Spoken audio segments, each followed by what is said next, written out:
ప్రకటన గ్రంథాన్ని మనం ధ్యానం చేస్తా ఉన్నాం. అందులో ఎదురు చూపు అనే పేరు పెట్టుకొని ఒక భాగము కంప్లీట్ చేసుకొని రెండవ భాగంలోనికి మనం వచ్చి ఉన్నాం. రెండవ భాగం కూడా కొద్ది నిమిషాలు దేవుని వాక్యాన్ని మనం చదువుకొని మనం దాన్ని ధ్యానం చేద్దాం. చూద్దాం. 10వ వచనము, 11, 12, 13 వచనాలు గమనిద్దాం. ప్రభు దినమందు ఆత్మవశుడనై ఉండగా బూరబట్టి గొప్ప స్వరము నీవు చూచుచున్నది పుస్తకములో వ్రాసి ఎఫెసు, స్మరణ, పెర్గమా, తుతైరా, సార్దీసు, ఫిలదెల్ఫియా, లవోదికయ అను 7 సంఘములకు పంపమని చెప్పుట నా వెనక వింటుని.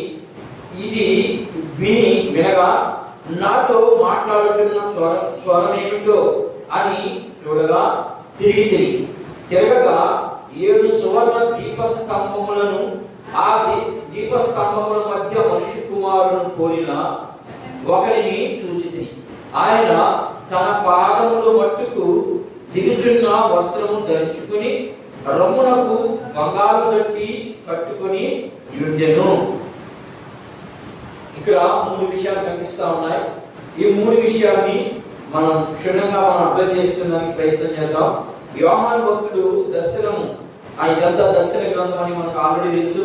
ఎక్కడి నుంచి చూస్తున్నాడయ్యా అంటే పద్మాస్ ద్వీపంలో ఆయన పరవాసిగా ఉన్నప్పుడు, ఆయన శ్రమ పడుతున్నప్పుడు, ఆ శ్రమలో ప్రభు ఆయన్ని ఓదార్చేదానికి, లేకపోతే ఆయన్ని సంతోషపరిచేదానికి, లేకపోతే నేను నీకు తోడుగా ఉన్నాను, భయపడొద్దు అనే దానికి నిదర్శనంగా ఈ దర్శనాన్ని ఆయన చూపిస్తా ఉన్నాడు. ఏంటయ్యా ఈ దర్శనం అంటే అక్కడే రాయబడి ఉంది, నీవు చూచిన వాటన్నిటినీ, విన్న వాటన్నిటినీ పుస్తకంలో వ్రాసి. అవి 7 సంఘాలకు అక్కడ స్మరణ అవన్నీ మనం చదువుకున్నాం. అవన్నీ కూడా 7 సంఘాలు అంటే ఒక్కొక్క ప్రాంతంలో ఆ ప్రాంతం పేరుది. తుతైరా అనేది ప్రాంతం.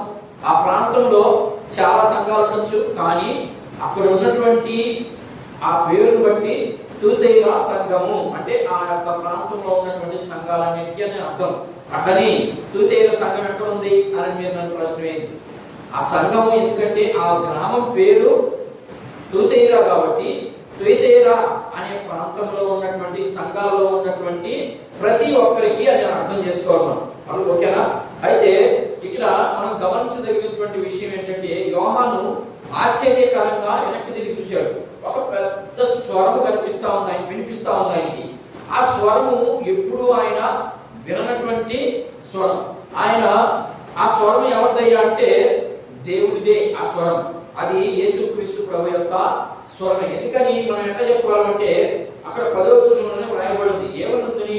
ప్రభు దినమందు ఆత్మవశుడనై. ప్రభు దినం అంటే ఏంటి? ప్రభు దినం యేసు ప్రభు తిరిగి లేయబడినటువంటి దినమే ప్రభు దినం. మత్తయి సువార్త 28వ అధ్యాయం ఒకసారి చూద్దాం. మత్తయి సువార్త 28వ అధ్యాయము 6వ వాక్యాన్ని ఒకసారి గమనిద్దాం. మత్తయి రాసినటువంటి శుభవార్త 28వ అధ్యాయము 6వ వచనం. ఆయన ఇక్కడ లేడు, తాను చెప్పినట్లే ఆయన లేచున్నాడు. ఎప్పుడు లేచున్నాడు? తిరిగి లేచిందని ఎప్పుడైనా ఆదివారం రోజు అయినా తిరిగి లేపబడింది. అందుకని అక్కడ ఏం కోట్ చేసినాడంటే ఆయన ప్రభు దినమందు అన్నాడు. ప్రభు దినం అంటే ఆదివారం నాడు జరిగినటువంటి సంఘటన ఇదంతా. ఆదివారం రోజు ఏం జరిగిందయ్యా అంటే ఒక గొప్ప స్వరం విన్నాడు. ఆయన ఆత్మవశుడై అంటే ఈయన యోహాను యొక్క ఆత్మ దేవునికి కనెక్ట్ అయినట్లు లెక్క అన్నమాట. ఆ లెక్కలో ఆయన ఆ యొక్క ఆత్మ స్వరాన్ని విన్నాడు. ఆ స్వరం ఎలాంటిదంట? ఇప్పుడు ఎన్నటికీ విననటువంటి స్వరం, పెద్ద స్వరం. అలాంటి స్వరము విన్నాడు. ఎవరు విన్నాడు? యోహాను భక్తుడు, అపోస్తలుడైన యోహాను. బాప్టిజం ఇచ్చి యోహాను కాదు, వినవు. అలా అర్థం చేసుకోవాలి. యోహాను ఈయన ఎవరై అంటే యేసు ప్రభుతో కూడా తిరిగినటువంటి భక్తుడు. ఈయన మాత్రమే దాన్ని చూస్తా ఉన్నాడు, విన్నాడు. అంతకు ముందు ఎన్నో సంవత్సరాలుగా యేసు ప్రభు ద్వారా తిరిగినటువంటి వ్యక్తి అయిన, కానీ ఎప్పుడు కూడా ఇలాంటి భయంకరమైనటువంటి స్వరం, అంత గొప్ప స్వరము ఎప్పుడు కూడా ఈయన వినలేదు. ఎవరు? యోహాను. మరలా ఇంకొక విషయాన్ని గమనిస్తే, పిలాతు దగ్గర ఆయన మౌనంగా ఉన్నాడు. ఆయన తీర్పులు ఇచ్చేటప్పుడు ఆయన పట్టుకెళ్ళారు కదా, దేశవాళ్ళు పట్టుకెళ్ళారు కదా, పట్టుకెళ్ళినప్పుడు కూడా ఆయన ఏం మాట్లాడి మౌనంగా ఉన్నాడు. ఇలాంటి వ్యక్తి ఇంత గంభీరమైనటువంటి స్వరంతో మాట్లాడవా అని ఒక ఆయన భయభ్రాంతులుగా చెంది ఆయన వెనక్కి తిరిగి చూశాడు. ఏం జరుగుతా ఉంది వెనక? ఎవరు ఈ స్వరం ఉన్నదంటే తీరా చూడబోయేసరికే ఈయనే ఆయన. కానీ మనం గమనించినట్లయితే ఇలాంటి స్వరం కలిగినటువంటి వ్యక్తి ఇంకెక్కడైనా పాత నిబంధనలో కొద్ది మందిని మనం చూద్దాం. దేవుడు యేసు ప్రభు అంత స్వరంతో విన్నప్పుడు మరి తండ్రి అయిన దేవుడు కానీ లేదా పాత నిబంధనలో ఉన్నటువంటి భక్తులు కానీ ఎవరైనా అలాంటి స్వరాన్ని ఎప్పుడైనా వినగలిగారా అనేది మనం ఒకసారి గుర్తుకు తెచ్చుకున్నట్లయితే చూద్దాం. ఆయన ఏం చెప్తున్నాడు చూద్దాం. ఆయన ఆత్మవశుడై ఉండగా మొదటిగా ఏం చూశాడు? ప్రభు దినం. ఏంటా ప్రభు దినం? ఆదివారం రోజు జరిగినటువంటి సంఘటనలు తెలుసుకున్నాం. రెండవదిగా ఆత్మవశుడై గొప్ప స్వరము విన్నాడు.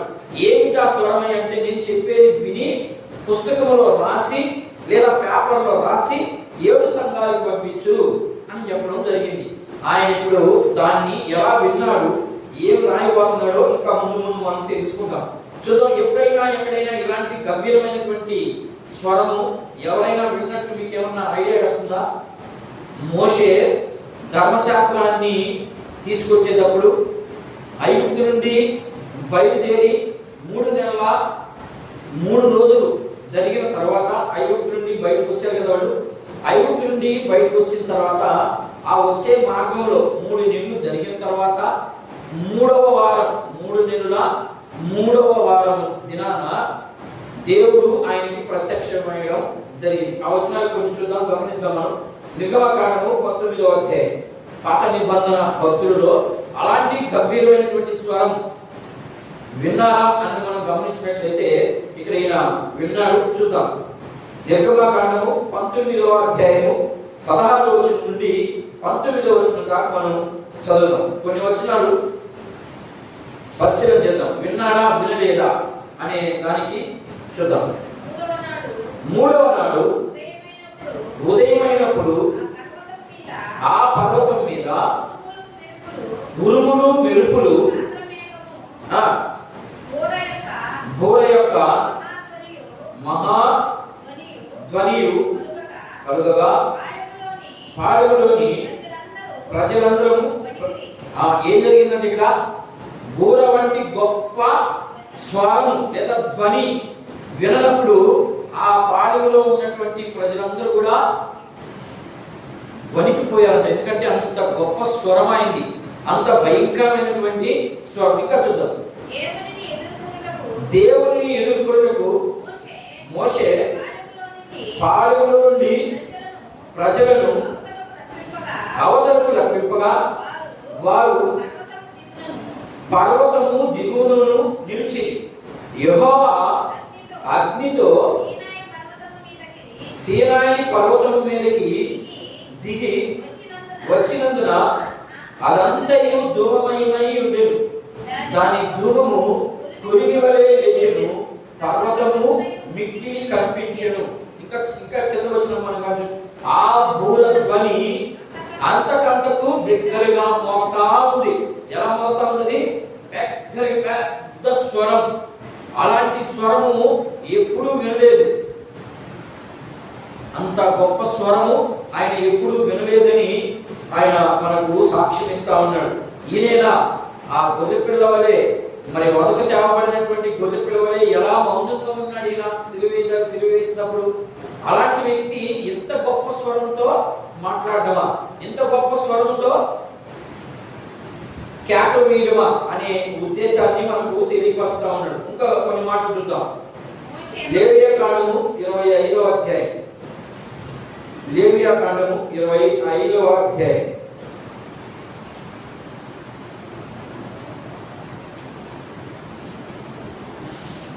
8వ వచనాన్ని ఒకసారి గమనిద్దాం. లేవియాకాండము 25వ అధ్యాయము 8వ వాక్యం. మరియు 7 విశ్రాంతి సంవత్సరములు అనగా 7 ఏండ్ల గల సంవత్సరములు లెక్కింపవలెను. ఆ 7 విశ్రాంతి సంవత్సరం కాలము 49 సంవత్సరములు గలుగెను. 7వ నెల 5వ నాడు మీ స్వదేశమంతటా శృంగనాగము చేయబడెను. ప్రాయశ్చిత్తార్థ దినమున మీ దేశమంతా ఆ శృంగనాగము చేయబడెను. మీరు ఆ సంవత్సరమును అనగా 50వ సంవత్సరమున పరిశుద్ధపరిచి మీ దేశ నివాసులందరికీ విడుదల కలిగినదని చాటింపవలెను. అది మీకు సునాగ అంటే ఫుట్నోట్లో ఏముంది? సునాగము అంటే ఏముంది? జాబిలి అని అంతే జాబిలి అని ఉంది. అదొక పండుగ వాళ్ళకి.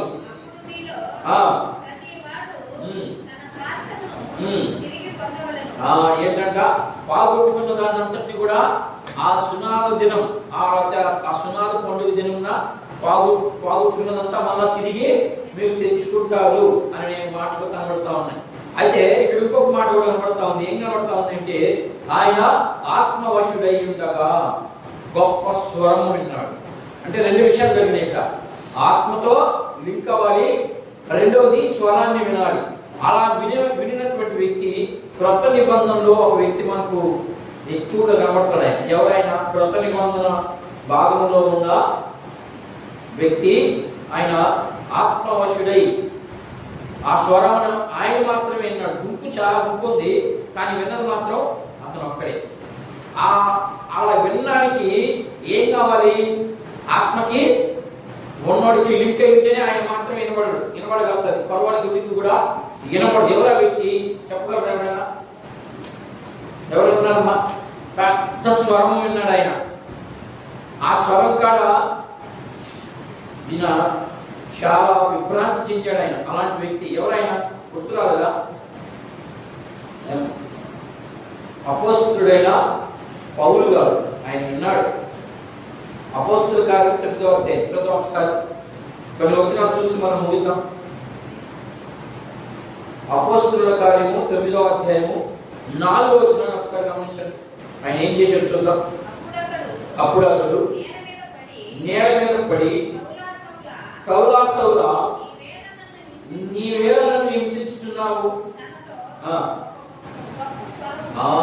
ఎప్పుడైతే సౌలు కింద పడ్డాడో, సౌలు కింద పడిన వెంటనే ఏం జరిగింది? ఆయన కళ్ళలో నుంచి కొన్ని రాలి కింద పడ్డాయి. ఏంటయి? శరీర సంబంధమైనటువంటి నేత్రాలు కింద పడిపోయినాయని అర్థం. ఆత్మీయ నేత్రాలు తెరవబడ్డాయి. ఆత్మీయ నేత్రాలు ఎప్పుడైతే తెరవబడతాయో దేవుడికి సింపుల్ గా కనెక్ట్ అయిపోతుంది అంతే. అలా కనెక్ట్ అయినప్పుడు అక్కడ చుట్టుపక్కల చాలా మంది ఆయనతో పాటు చాలా మంది వస్తూ ఉన్నారు. ఇశ్రాయేల్ అంతటిని లేదా సంఘాన్ని అంతటిని హింసిస్తున్నటువంటి దినాలవి. అలాంటి దినముల్లో ఈయన ఆ ప్రాంతం, ఆ దమస్కు మార్గం ప్రాంతంలో వెళ్తున్నప్పుడు కింద పడిపోయాడు. కింద పడిపోయినప్పుడు ఆ స్వరం ఎవరు వినలేదు, దీని ఒక్కడు మాత్రమే విన్నాడు. అంత పెద్ద స్వరం. ఏమి విన్నాడు? సౌలా సౌలా నీవు నన్ను ఎలా హింసిస్తున్నావు అని అడిగాడు. ఎవరు అడిగింది? యేసు ప్రభు అడిగాడు. యేసు ప్రభుని ఎప్పుడైనా హింసించాడా?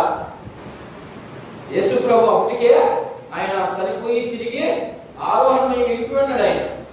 మరి అలాంటి వ్యక్తిని యేసు ప్రభు ఏం మాట నన్ను ఎలా హింసిస్తున్నావు అంటే దాని అర్థం ఏంటంటే సంఘాన్ని తాకిన, క్రైస్తవ బిడ్డని ముట్టిన దేవుడు మాత్రము ఊరుకోడని దాని అర్థం. యేసు ప్రభుని ఏమైనా హింసించాడు? యేసు ప్రభుని హింసించాడు పౌలు? హింసించలేదు. ఎవరు హింసిస్తున్నాడు? మనం 9వ వచనం కాడి నుంచి మనం 9వ అధ్యాయం 1వ వచనం కాడి నుంచి చదువుకుంటే గమనిస్తే అసలు 8వ అధ్యాయం కాడి నుంచి చదువుకుంటూ రావాలి. అప్పుడు మనకు క్లారిటీగా అర్థమవుతుంది. ఏమనుంది అక్కడ? సంఘాన్ని హింసిస్తా వస్తున్నాడు ఆయన. చూశాడు దేవుడు. ఒక్కసారిగా పౌలులో ఉన్నటువంటి గర్వపు ఆత్మను తోసేసి ఇప్పుడు ఏం చేశాడు? ఎలాంటి ఆత్మనిచ్చాడు? మాంసపు ఆత్మనిచ్చాడు. అంటే మెత్తని ఆత్మనిచ్చాడు. నూతన ఆత్మనిచ్చాడు. మనం ఎలాగైనా అర్థం చేసుకోవచ్చు దాన్ని. అలాంటి ఆత్మ ఇచ్చినప్పుడు మాత్రమే ఆయన స్వరాన్ని వినగలిగాడని దేవుని యొక్క వాక్యం సెలవిస్తా ఉంది. మరొక పాఠంలో ప్రకటన గ్రంథం 4వ అధ్యాయం 2వ వచనం. యోహాను భక్తుల గురించి కొన్ని మాటలు చూసేసి త్వరగా ముగించేద్దాం. వెంటనే ఏం జరిగిందంట? నేను వెంటనే ఆత్మవశుడినైతిని. ఇదిగో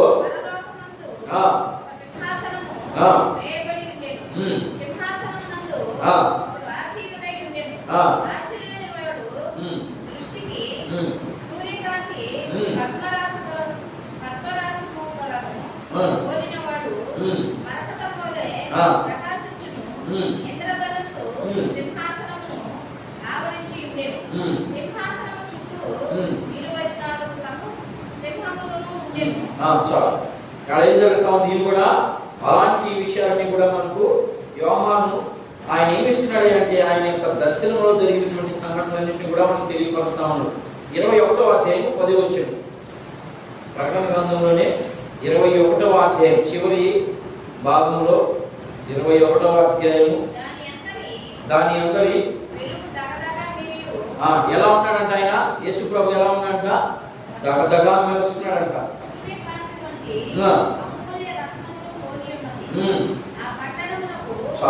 ఏం జరుగుతా ఉందంటే ఇక్కడ యోహానికి యేసు ప్రభు ఉన్నటువంటి లింకుని మనకు తెలియపరుస్తున్నాడు. అలా మీరు ఎప్పుడైనా లింక్ అప్ అవ్వగలుగుతున్నారా?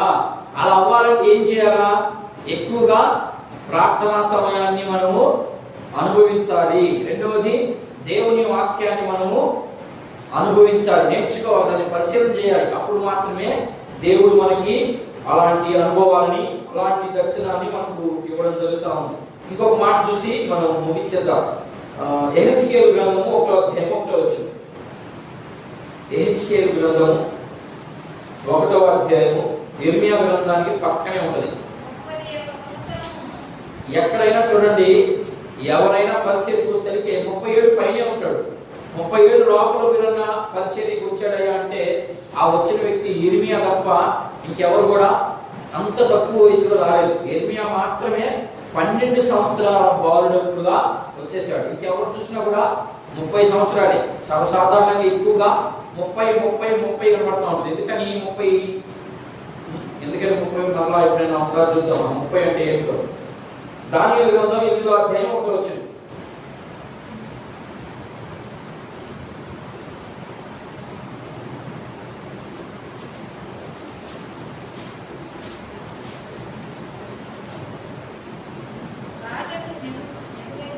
ఎనిమిదవ అధ్యాయం 1వ వచనం.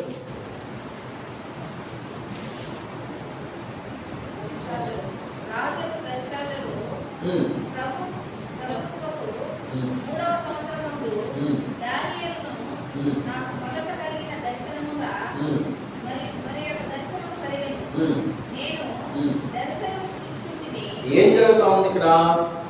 రాజుకు బెల్షెజరు ప్రభుత్వపు 3వ సంవత్సరం ముందు దానియేలును నాకు మొదట కలిగిన దర్శనం కాగా మరి ఒక దర్శనము కలిగను.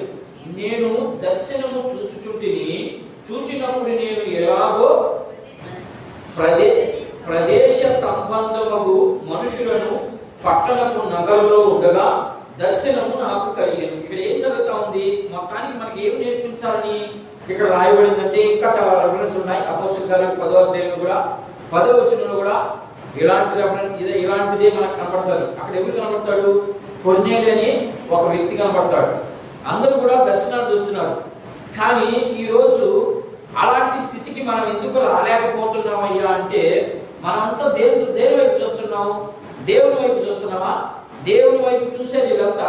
దేవుని వైపు ఎప్పుడైతే చూస్తే అలాంటి దర్శనాలు, అలాంటి ఆ స్థితికి మనం రావాలి అంటే ఖచ్చితంగా దేవుని వైపు మనం చూసినప్పుడు మాత్రమే ఇలాంటి స్థితికి వస్తుంది. ఎందుకని దానియేలు అలాగే చూశాడు, యెహెజ్కేలు చూశాడు, ఇకపోతే పౌలుగా చూశాడు, ఇకపోతే మోషేగా చూశాడు. ఎంతమందిని ఎత్తుకున్నా కూడా ప్రతి ఒక్కరూ దేవుని వైపు చూశారు.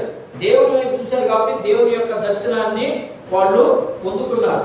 మనం ఎవరి వైపు చూస్తున్నాం? ఈరోజు సంఘం కానీ, విశ్వాసులు కానీ ఆ క్రైస్తవులు అనబడిన వారు కూడా ప్రతి ఒక్కరు కూడా దేని వైపు చూస్తున్నారు? లోకంతో సహా ఈ భూప్రపంచం మీద ఉన్నటువంటి ప్రతి మనుషుడు కూడా, వాడు విశ్వాసులు కావచ్చు, లేకపోతే అవిశ్వాసులు కావచ్చు, ఎవరైనా కూడా దేని వైపు చూస్తున్నారయ్యా అంటే లోకం వైపు చూస్తూ ఉన్నారు, దేవుని వైపు చూడడం లేదు. కాబట్టి ఇలాంటి స్థితి మనకు రాకపోతే ఎందుకు ఏం నేర్పించాలనుకుంటున్నాడంటే ఇక్కడ దేవుడు మనకి, నీవు నా వైపు చూడు, నీకు కలిగిన ప్రతిదాన్ని, అది శ్రమైనా, నిందైనా, ఓదార్పు ఏదైనప్పటికీ కూడా నీవు నా వైపు చూడు, నేను నీకు సహాయము చేస్తాను. అన్నీ చేయడు దేవుడు, అన్నీ చేయడు, ఇది మాత్రం గుర్తుపెట్టుకోండి.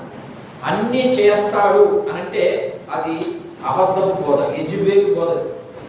అన్నీ చేయడు దేవుడు, కొన్ని మాత్రమే చేస్తాడు. అది ఆయనకి ఇష్టమైంది అయి ఉండాలి. నీకు ఇష్టమైన ఎన్ని అడిగితే ఏమి ఇవ్వడు. ఆయనకి కొంత లెక్కలు ఉన్నాయి, ఆ లెక్కల ప్రకారంగా నువ్వు అడిగిందా ఇస్తాడు. అది ఆయనకు అనుకూలమై ఉండాలి. ఆయనకు అనుకూలం లేకుండా నువ్వు ఏమి అడిగినా ఏమి ఇవ్వడు.